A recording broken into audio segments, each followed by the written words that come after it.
Information fueled. Opinion driven.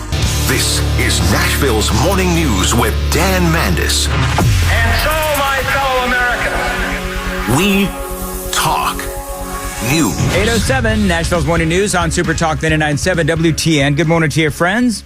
Welcome on into a Friday. Want to welcome on into the program Matthew Hurtt from Sin City, Las Vegas. Matthew, always great to have you on, our grassroots political analyst. So, Matthew, we're doing something here on the show today that has been just an absolutely smashing success. Here's what we're doing.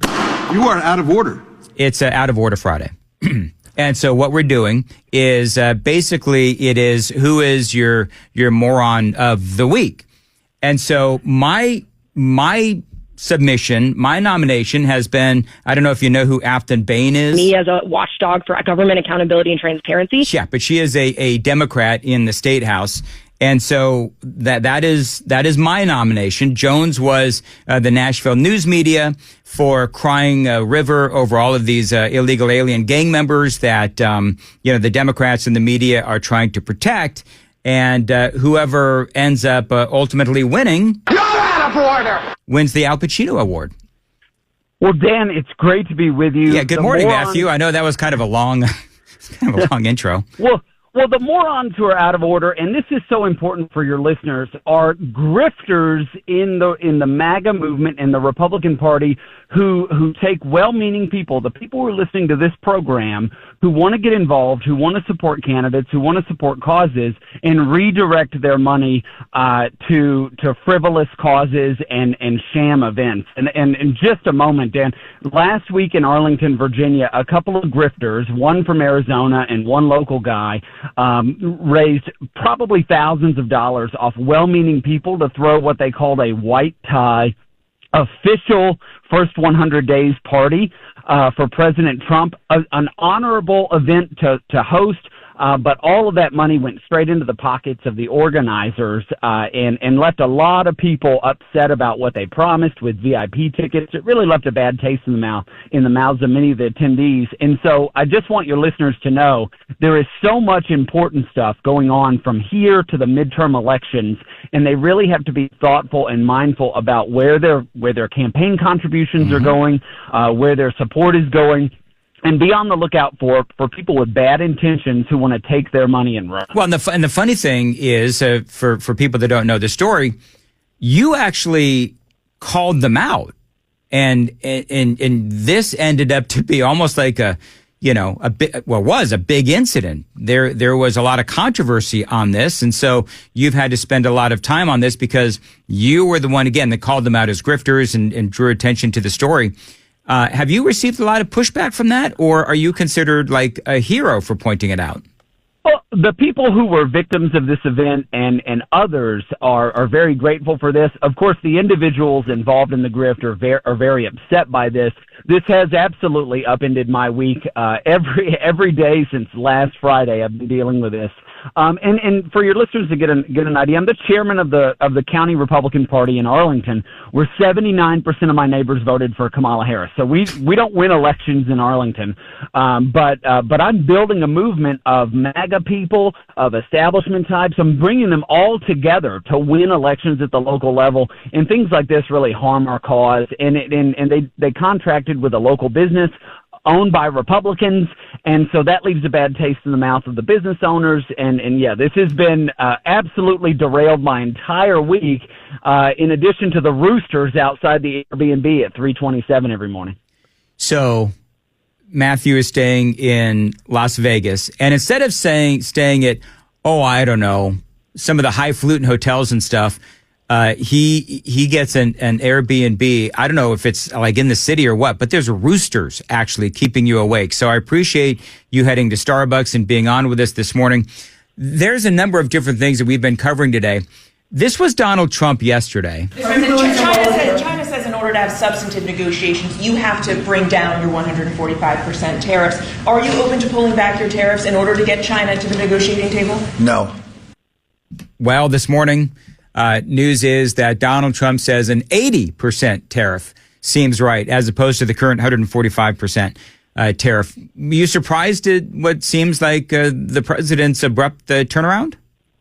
Dan, you and I have talked about this for weeks. I knew that the negotiations with China was going to be the most difficult of all the tariff conversations. They're a massive economy, regardless of whether or not their GDP is up or down in the country. And I think this is a tough conversation to have. And Donald Trump wants all of these countries to come to the table. And China is in this sort of make China great again era over the last 5 to 7 years, and it would be very difficult for China to capitulate. They would even harm their own economy and their own citizens to make a point against the U.S. And so this move, again, I wasn't sure what was coming, but Donald Trump wants Chinese leaders to come to the table on tariffs, and it appears he is moving in that direction. All right, so President Biden former President Biden is back. He was on The View yesterday. The projects, the benefits.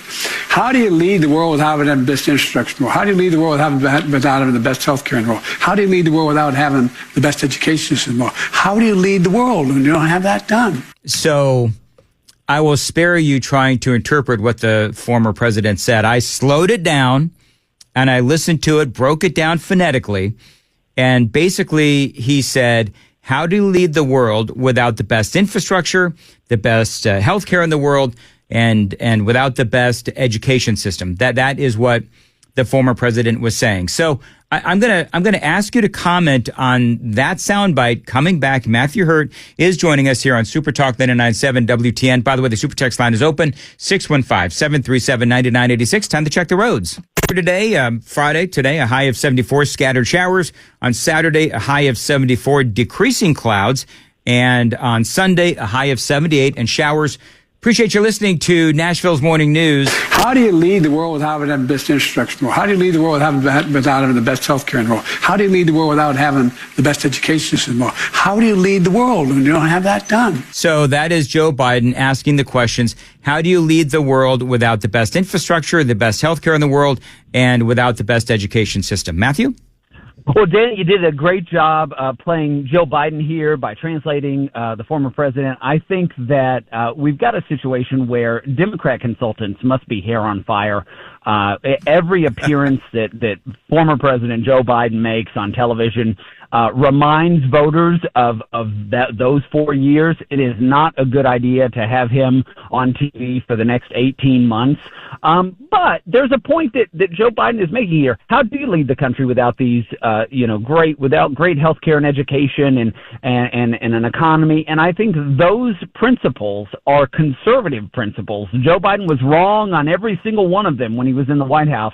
But an education that empowers parents to make decisions for their children, an economy that unleashes prosperity for entrepreneurs and job creators, and an immigration system that doesn't import criminals, but rather brings in people who make this country great, who make this country strong. Those are the policies and principles of the Republicans, most Republicans in Congress, and what the president is trying to accomplish. And so, I don't know if Joe Biden should be wheeled out onto The View again, or if he should be on a casino floor here in Las Vegas. But it is important for the American people to know, to remember the previous 4 years of President Biden and what we can accomplish with conservative, common sense governance in Washington and in Nashville. You know, the thing is, though, too, and I did mention this earlier, is he's talking about how the U.S., doesn't lead in all of these things, it would appear, he says. But Joe Biden was in the Senate for 37 years. He was a vice president for 8. He was a president for 4. So he's blaming Trump for this? Because he was in far more of a position of power for far longer than Donald Trump has been. You're absolutely right, Dan, and that just goes to show the folks who are in Washington they're shielded from what's going on in states across the country. They claim or they make promises for solutions. They rarely see those solutions to their outcome, and it's so important that we elect people who will go and fight for those principles and policies that are important. It's been a boring week in Congress. Things haven't moved as quickly as we want because there's a handful of Republicans who are holding up progress. And so voters in some of those districts need to ask the question next year: does somebody need to primary my congressman? Do I need to primary my congressman? How do we hold these folks accountable to actually get the things done that we hope will make America great again? And I will tell you that I have been so incredibly frustrated with members of the House of Representatives, and I do understand that there are a couple of different factions within Congress and the Republican Party. You've got the big time MAGA Donald Trump supporters, very conservative. Then you have Republicans that are, what some people would say is squishy, where, they are representing districts that may be more blue. And so that's the question. Okay, so if you try to primary those folks, then let's say you are successful in primarying those folks and you get somebody that is more like Donald Trump. But then if you get into a general election for the House of Representatives in a Joe Biden district, then, or a Democrat district, then will Republicans end up losing that seat altogether, right? I mean, that's a big problem. There are so many factors leading into these midterms. What is Congress able to accomplish? How does the president communicate? What are the factors in the district? And there's so many unknown unknowns, as Donald Rumsfeld would say, that we can't possibly predict the outcome today. But what is important is that those candidates, particularly those ones who fuel the energy grassroots, do their best to raise money, to build out an infrastructure, and to make the case to voters. I think voters want sincerity. They want authenticity. That's why Donald Trump won. And if candidates reflect that authenticity and sincerity, I think they have a better chance than not of winning in some of those tight districts. One of my concerns is that, because I feel this and I talk to people, is that, as you know, Matthew Hurtt joining us, is that Donald Trump brought a lot of people either to politics, or Donald Trump brought a lot of people back to politics. If the Republicans in the House and the Republicans in the Senate, of course, can't get their act together and start codifying these 145 or so, and I realize they can't do every one, but these executive orders by Donald Trump, then I think that there's going to be a lot of dismayed folks that either are new to politics or came back to politics because of Donald Trump, and they'll just say, screw it, we're gone. And that's my concern.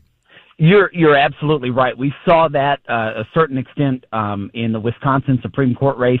In Virginia, we have a governor's race this year, and this Saturday, our Republican nominee for governor, we've got one candidate for each of the statewide races, so there's no primary. They are already targeting those same low propensity. We talked about this leading up to the election last year. The Trump campaign was reaching out to low propensity, those voters who do not ever come out. And it is so important to keep those people engaged, because if Congress isn't able to act, they are very likely to check out and tune out, and they won't show up in November. I got to ask you, and by the way, breaking news, retired Supreme Court Justice David Souter has died, and I don't know how old he was, but he was nominated by President George H.W. Bush, and he served 19 years on the Supreme Court. So let me ask you this, Matthew Hurtt joining us. President Trump, their word is now that he is going to raise the taxes. He's pressuring Mike Johnson to raise the taxes on people making over $2.5 million a year. Basically, he ran on the promise of extending the Donald Trump tax cuts, not changing them. And now what he wants to do is in my opinion, he wants to raise taxes on people who make $2.5 million or more. It looks like up to like 39%. And right now the rate is, I think, 36.5% or something like that. So 36.5, 37%. But it just seems like a bait and switch. Number one, you've got the timing, right? So the timing is that they're already in reconciliation. They're already working on the big, beautiful bill. So you have the timing, but also you have the bait and switch. What do you think? Grover Norquist was tasked by Ronald Reagan to create an organization called Americans for Tax Reform to make sure Republicans were opposed to raising taxes.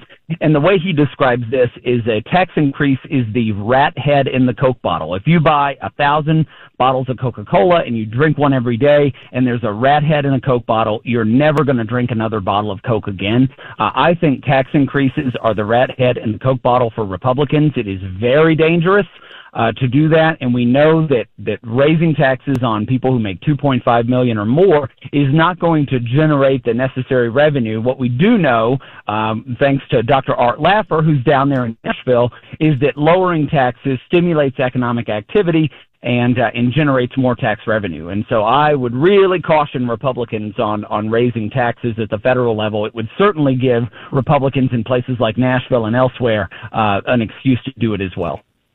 Why do you think at this point in time he would do that when the House and the Senate are in reconciliation with the bill? Like I'm having a hard time wrapping my head around this. Hey, Dan, it's a difficult question. I'm not entirely sure. I do think this is something where for all of President Trump's successes, not having a foundation in conservative principles is a little difficult. It means in negotiations like this, he can move on certain things, but I think his instincts most of the time are right. But on this matter with taxes, the tax code is complicated for millionaires and billionaires. There are loopholes in all of these things because they can afford to pay for CPA and an infrastructure to pay as little taxes as possible. What we need is, if we're talking about the tax code, we need a simplified tax code that lowers rates for everybody and eliminates loopholes. And I'm not sure that's what this move accomplishes. All right, Matthew. Thanks as always. How can folks find you on Twitter? X? I'm on Twitter at Matthew Hurtt, MattheWHurtt. All right. Have a great rest of weekend in Sin City. It is 8:24 on Nashville's Morning News, Super Talk 99.7 WTN, and Joan Jones is in the WTN newsroom. Yeah, so the news has just come down that a retired Supreme Court justice has died at the age of 85. And the effort to purge the federal government of officials who don't really align themselves with President Trump's agenda, that continues. We'll tell you who's been fired now. Those stories coming up at 8:30 on Super Talk 99.7 WTN.